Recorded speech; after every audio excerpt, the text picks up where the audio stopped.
اور اصغر بھائی ہمارا سیگمنٹ ہے جس کا نام ہے کتھارسس، مگر اس سے پہلے ایک تحریر میرے سامنے ہے جی گو کہ میں نے آپ سے جب یہ سامنے آئی تھی اس وقت میں نے آپ سے پوچھا تھا اور آپ نے کنفرم کیا تھا کہ یہ آپ کی تحریر ہے، مگر میں پھر بھی کچھ لائنیں اس کی آپ کے سامنے آپ کی اجازت سے پڑھنا چاہوں گا۔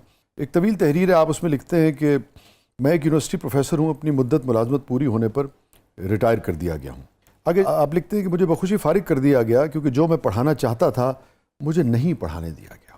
اوسط درجے کے معمولی چاپلوس پروفیسر مجھے شک کی نگاہ سے دیکھتے تھے، حاسد اور حسرتوں کے مارے پروفیسر میرے خلاف نالائق طالب علموں کو استعمال کر کے سازش کرتے تھے۔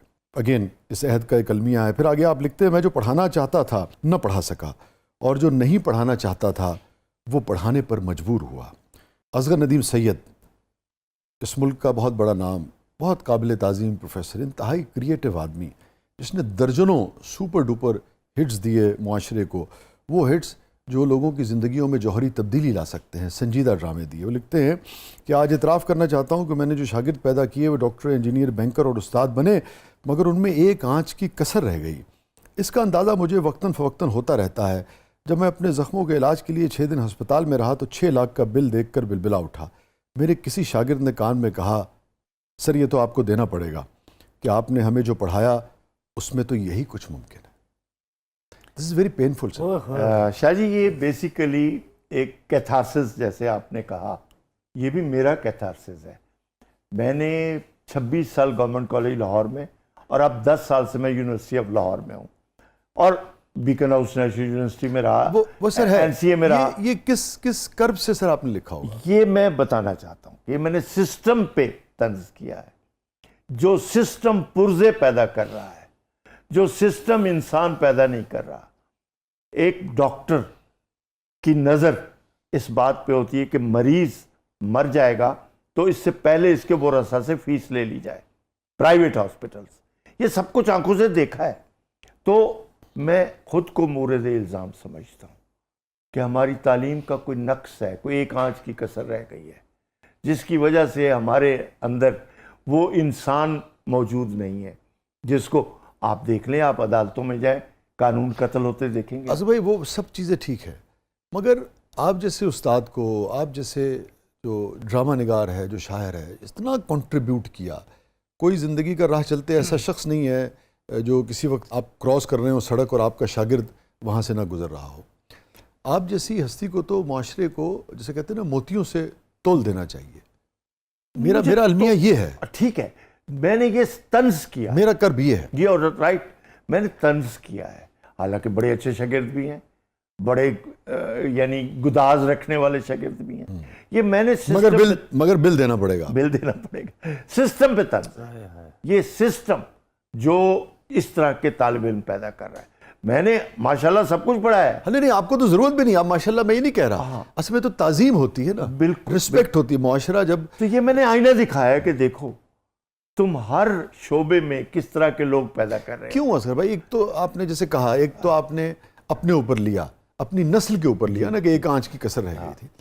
کیوں اتنی بحثی اپنے سینئر سے، جن لوگوں نے سوسائٹی میں کنٹریبیوٹ کیا، ان سے ہم اتنے بیگانہ اور اس قدر مٹیریلسٹک کیسے ہو گئے؟ شاہ جی آپ اس کو سمجھو گے، وہ انسانیت کہاں گئی جو اپنا سب کچھ اپنے بزرگوں پہ وار جب آپ دیتی تھی؟ میڈیکل پڑھا رہے ہو، انجینئرنگ پڑھا رہے ہو، بینکنگ پڑھا رہے ہو، تو دنیا کی یونیورسٹیز میں لازماً ہے کہ آپ لٹریچر پڑھاؤ، لازم ہے کہ شاعری پڑھاؤ، لازم ہے تہذیب اور کلچر پڑھاؤ، تاکہ آپ کی انر تربیت، آپ کو وہ بصیرت مل سکے جو تخلیق میں موجود ہے۔ لیکن آپ نے وہ سب نہیں پڑھایا، آپ نے ساری توجہ اکنامکس پہ دے دی، ساری توجہ انجینئر، میں کہتا ہوں ٹیکنیشنز ہے نا جی، ٹیکنیشین پیدا کیا آپ نے، سائنٹسٹ پیدا نہیں کیے۔ تو میرا اشارہ یہ تھا۔ ایک بات اور فرمائیے، جب یہ آپ کا کھلا خط سامنے آیا، کسی حکومتی اہلکار نے، کسی ڈگنیٹری نے، کسی اسٹوڈنٹ نے، کسی سرمایہ دار نے آپ سے رابطہ کیا کسی بھی حوالے سے؟ مجھ سے سب نے رابطہ کیا، داد دی، بہت اچھا ہے، بس بل دینا پڑے، بل دینا پڑے۔ جب ہم بات کر رہے تھے اس خطے کے کلچر کی اور پھر آپ اس کے ساتھ دینی کلچر کو بھی آپ دیکھ لیں تو فقر، سادگی اور مہمان نوازی اوور آل ہر قسم کے کلچر سے ہمیں یہاں ملی ہے۔ وہ کہاں چلی گئی؟ یہ اتنی مٹیریلسٹک کیسے ہم ہو گئے کہ پیسہ ضرور چاہیے؟ میں سمجھتا ہوں کہ یہ جو اوپر سے نیچے تک جو بھی انحطاط آیا ہے وہ سارا ایک دن میں نہیں آیا، یہ نشیب ہے، یہ جب ایک دفعہ آ جاتا ہے تو اس کو نیچے جانا ہوتا ہے، تو یہ وہ ہوا ہے سوسائٹی کے ساتھ۔ تو آپ کے سامنے یہ کہ آپ کے پاس سیاسی اقدار ہیں؟ نہیں ہے۔ آپ کے پاس فائنینشیل ڈسپلن ہے؟ نہیں ہے۔ آپ کے پاس ایجوکیشنل اکیڈیمک فریڈم ہے؟ نہیں ہے۔ تو جب یہ چیزیں نہیں ہوں گی تو پھر اس طرح کی نسلیں، لولی لنگڑی نسلیں پیدا ہوں گی نا۔ اچھا، اب ہم لازمت ایک تو ہو گیا کہ اس کا رونا دھونا ہو گیا، ایک اگر میں آپ سے کہوں کون سی 3 چیزیں جو آج بھی ہو سکتا ہے کچھ اہم لوگ یہ شو دیکھ رہے ہوں، کون سی 3 چیزیں فوری طور پہ کی جائیں کہ چلیے اس نقصان کا کچھ تدارک ہو سکے یا چیزیں جلدی بہتر ہو سکیں؟ سب سے پہلے یونیورسٹیز کے کریکولم کو، اکیڈیمک کریکولم کو ریوائز کیا جائے، اوکے، ٹھیک ہے، اس کو according to needs human being, current, ہاں، ہیومن بینگ کی نیڈ کے مطابق ٹھیک، اس کو ڈیزائن کیا جائے، جو میں بھی اس میں شامل ہوں، میں بھی روز یہی کام کرتا ہوں۔ سب سے امپورٹنٹ یہ ہے، آپ سمجھتے ہیں وہ obsolete ہو چکا ہے؟ وہ ختم ہو چکا ہے، اس کی جگہ آپ کو آج کے زمانے کے تقاضوں کے، جدید تقاضوں کے مطابق ٹھیک لانا پڑے گا، اور آپ کو سسٹم بدلنا پڑے گا۔ آپ نے ریسرچ کی بات کی، ریسرچ کا آپ کو پتہ ہی نہیں ہے کہ اصل میں ہوتی کہ آپ انفارمیشن کو ریسرچ سمجھ رہے ہیں، جی وہ چیزیں لگائے جاتے ہیں، آپ کہتے ہیں ریسرچ ہوگی۔ ریسرچ یہ ہے کہ آج میر تقی میر کے کلام کو ڈیکوڈ کرنے کی ضرورت ہے، آج منٹوں کو کسی نقاد کی نہیں، انٹرپریٹر کی ضرورت ہے جو اس کی بٹوین دا لائنز باتوں کو انٹرپریٹ کر سکے۔ اگر آپ صرف ٹوبا ٹیک سنگھ کو ہی ڈیکوڈ کر دیں تو آپ کو پتہ چل جائے گا انسان پر تاریخ بیتی ہے کیا کیا، اور اس نے کس طریقے سے ایک پاگل کو کیوں اپنا سپوکس مین بنایا، اور اس کی گفتگو کتنی شعور والی ہے، شعور والی گفتگو ہے۔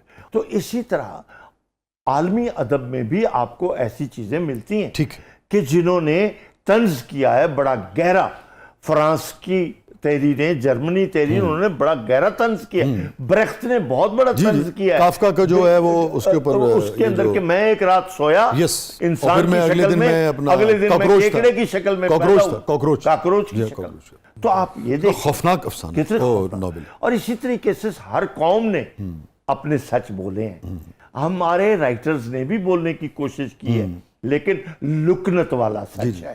غلام عباس کو دیکھ لیں، لکنت والا سچ ہے، واہ واہ واہ، واضح آواز کا سچ۔ سر ایک وجہ اور بھی تو ہے نا، آپ اس کی زبان بھی تو کاٹ دیتے ہیں ہر دور میں۔ کلونیلزم نے ہماری زبان کو کالونائز کیا ہوا ہے، سو اس کے اندر وہ طاقت نہیں پیدا ہو رہی۔ تیسری چیز، اور جو تیسری چیز امپورٹنٹ ہے وہ یہ ہے کہ سوسائٹی میں ایک ہارمنی پیدا کرنے کے لیے آپ کو فریڈم کا کلچر، لبرلزم کا کلچر تھوڑا سا ایوالو کرنا پڑے گا، اور جو گروپس ہیں، جو ڈیوائیڈ ہے، اس کو فل کرنا پڑے گا، کیونکہ اس وقت معاشرہ شدید ڈیوائیڈ میں ہے، بہت پولرائزیشن، یعنی اتنی پولرائزیشن ہے اور اتنے گروپس بن چکے ہیں، تو وہ ایک سوسائٹی کا نقشہ نہیں بن رہا، کسی بھی سطح پہ ہارمنی رہی نہیں۔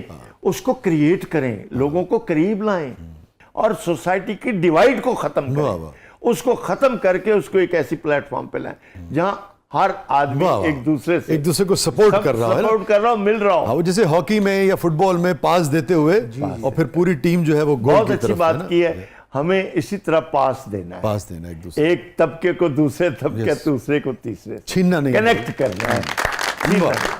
اصغر بھائی، ہیپیسٹ مومنٹ اصغر ندیم سید صاحب کی زندگی کا؟ بہت سارے ہیں۔ ٹھیک، پہلی کامیابی میری، کسی نے میرا ہاتھ پکڑ لیا، سید سبت حسن میرے مینٹور بن گئے، فیض صاحب میرے مینٹور بن گئے، اس سے بڑی کیا خوشی ہوگی۔ اسی طرح کے اور لوگ، انتظار حسین میرے دوستوں میں آ گئے، گوپی چند نارنگ، میں بہت رچ ہوں اپنے دوستوں کے حوالے سے، بڑے لوگ میرے دوست ہیں، اور جینونلی میں بھی اس حوالے سے کہتا ہوں، ہمیں بھی بڑے خوبصورت لوگ ملے، آپ کی زندگی میں بھی بہت لوگ ہیں، تو بس وہی لمحہ جو آپ نے فیل کیا سمجھو وہی ہے۔ اور میں مس کرتا ہوں انہیں، جیسے مثال کے طور پہ میں پچھلے دنوں میں نے ایک نظم لکھی، جو بہن تھی ہماری، بھابھی تھی، امجد صاحب کی اہلیہ، تو میں سوچ رہا تھا کہ کوئی خونی رشتے نہیں تھے، مگر میں اگر 4 مہینے 2 مہینے بعد کبھی امجد بھائی سے ملنے جاؤں تو وہ خفا ہوتی تھی، لڑ پڑتی تھی. تو میں سوچ رہا تھا کہ یار وہ لوگ کہاں گئے جو ملاقات نہ ہونے پر لڑ پڑتے تھے. اصغر ندیم سید صاحب کی زندگی کا سب سے غمگین لمحہ. میری جب بیوی فوت ہوئی تو وہ ایک لمحہ میرے لیے، اور اس کی وجہ میں خود نہیں تھا، اس کی وجہ میں 3 بچے تھے جن کی ماں چلی گئی تھی. میری بیوی کا چلا جانا ایک اور معنی رکھتا ہے، بچوں کی ماں کا چلے جانا ایک اور معنی رکھتا ہے. لیکن آپ کا بھی تو ایک پورا وجود کا حصہ تو کٹ گیا ہوگا. تو ظاہر ہے وہ ایک لمحہ ایسا ہے. جہاں تک مجھے میرا حافظہ ٹھیک کام کر رہا ہے، ایک معمولی سے اپینڈکس کے آپریشن کے لیے غالباً چھوٹا سا میو ہاسپٹل گئی تھی. میں نہیں تھا، اور آپ نہیں تھے؟ میں تو جرمنی میں تھا، یو کے میں تھا، وہاں سے یہ سارا. جب اطلاع ملی آپ کو تو یقین نہیں آیا ہوگا. میں بیٹھا تھا لندن میں، دوست احباب تھے، اور مجھے کچھ اندر سے اشارہ تھا کہ یہ ہونے والا ہے. دل گھبرا رہا تھا. بالکل اشارہ تھا. تو اسی لیے میں اس محفل میں موجود ہوتے ہوئے نہیں تھا. تو میں بار بار کہہ رہا تھا کہ میری بات کرائیں، میری بات کرائیں. اس وقت کچھ ٹیلی فون کا ایشو تھے، نہیں مل رہے. پھر مل گیا، خیر پھر جو ہونا تھا. میرے دوستوں نے پھر بڑی مدد کی. یہ جو تجربہ ہے ہر شخص اپنے اپنے حساب سے بیان کرتا ہے، مگر آپ جیسی شخصیت جو لفظ سے تصویر بناتی ہے، یہ روحانی تجربہ آپ کہہ رہے ہیں، اور ایک میٹا فزیکل کنیکشن جو ہے، ایک اسپرچول کنیکشن جو ہے، اور آپ کے خیالات جو ہیں بہت سائنٹیفک ہیں زندگی کے بارے میں.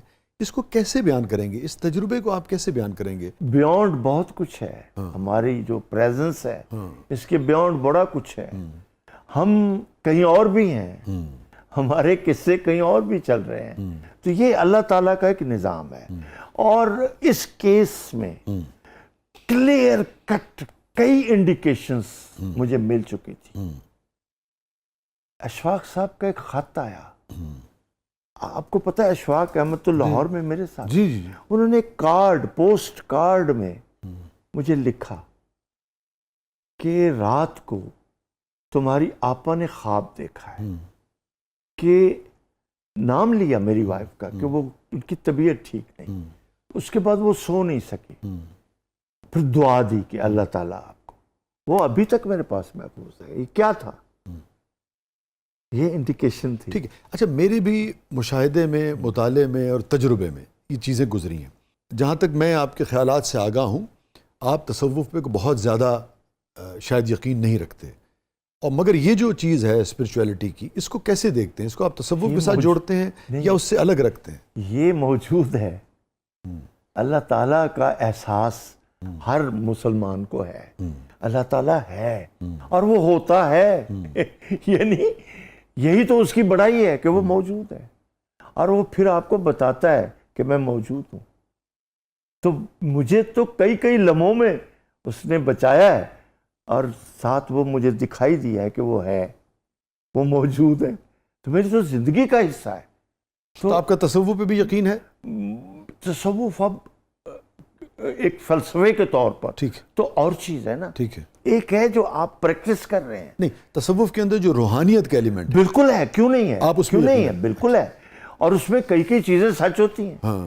حضور آپ آئے، ہمارے لیے بہت ہی عزت کا اور محبت کا وجہ. آپ کا شکریہ کہ آپ نے. میں آپ کے چینل کا مشکور ہوں جس کی وساطت سے میری ملاقات ہوگی بہت سے لوگوں سے. Thank you so much. Thank you so much. بہت بہت شکریہ اصغر بھائی، آپ کی تشریف آوری کا. سلامت رہیے. ناظرین، یہ تھا آج کا زبردست. عموماً ایک شعر پر پروگرام کا اختتام کرتا ہوں، اور اصغر بھائی جو ہیں انہوں نے بڑی زیادتی کی ہے. انہوں نے جناب سوتیلوں والا سلوک کیا اپنی شاعری کے ساتھ، یہ میں جانتا ہوں.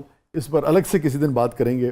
سو پروگرام کا اختتام اصغر بھائی سے کہتے ہیں کوئی ایک آدھ شعر اگر انہیں یاد ہو. ویسے نظم کے بنیادی طور پہ شاعر ہیں یہ، مگر اگر یاد ہو سر اس پہ اختتام کرتے ہیں. نہیں، بس ایک مصرع ہے نظم کا جو میں نے 14 اگست کے اوپر لکھی تھی، میرے مجموعے میں موجود ہے. اس کی اوپننگ لائن ہے، اس وقت پاکستان 60 برس کا ہوا تھا. تو میرے مجموعے میں مسافر 60 برسوں سے ابھی تک گھر نہیں پہنچے، کہیں پر بھی نہیں پہنچے. یہ ایک نظم ہے. اس کے بعد کیا کہوں ناظرین. مسافر 60 برسوں سے ابھی تک گھر نہیں پہنچا. اللہ کرے کہ اس بھٹکتے ہوئے مسافر کو منزل اور گھر نصیب ہو جائے. اجازت دیجیے، اللہ حافظ.